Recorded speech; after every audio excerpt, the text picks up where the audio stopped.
নেব।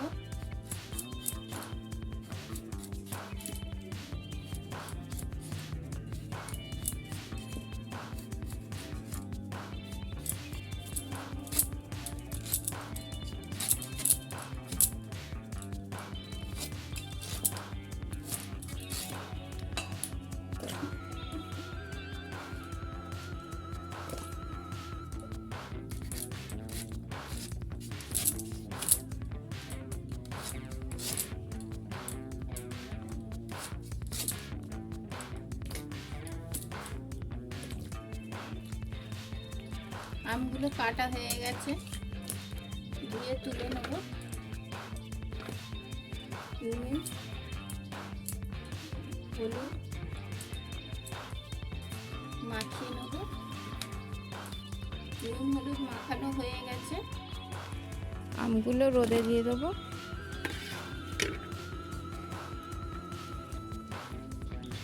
আমগুলো রোদে 2 ঘন্টা শুকনো করে নেব। আমগুলো তুলে নিয়ে চলে এসেছি, এই রকম হয়েছে। মশলাগুলো নিয়ে নিয়েছি, ধনে, জিরে, গোলমরিচ, মৌরি, 5 ফোড়ন, শুকনো লঙ্কা। গ্যাসটা জ্বেলে প্যানটা বসিয়ে দেবো। শুকনো লঙ্কা, ধনে, মৌরি, জিরে, গোলমরিচ এগুলো ভেজে নেব।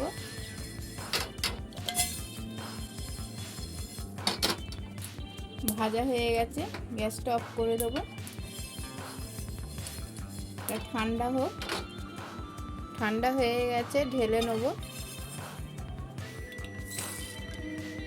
মশলাগুলো এবার গুঁড়িয়ে নেব। মশলাগুলো গুঁড়িয়ে নিয়েছি, গুড় নিয়ে নিয়েছি। গ্যাসটা জ্বেলে প্যানটা বসিয়ে দেবো, গুড়টা দিয়ে দেবো।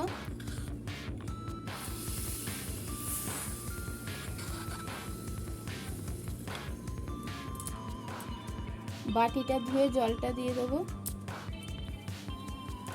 গুড়টা গলিয়ে নেব। গ্যাসটা অফ করে দিয়েছি, এবার ছেঁকে নেব। সাদা কাপড় এবার ছেঁকে নেব।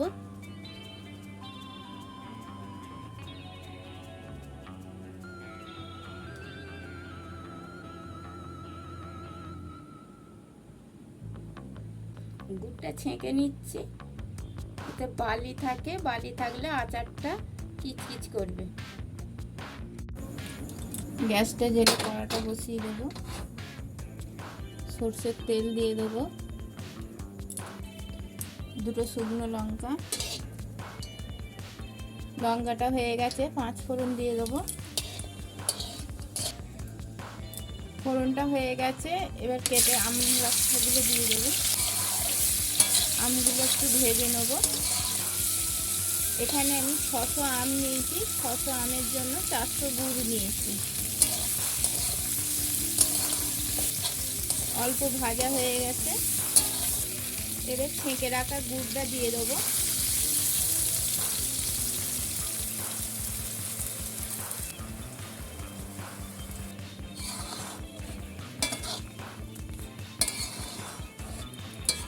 এই গুড়েতে আমটা সেদ্ধ হবে।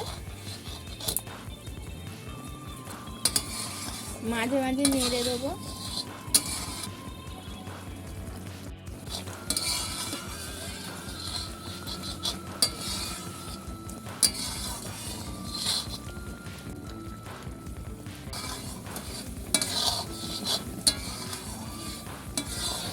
এইবার ভাজা মশলাটা দিয়ে দেবো। ভালো করে মিশিয়ে নেব।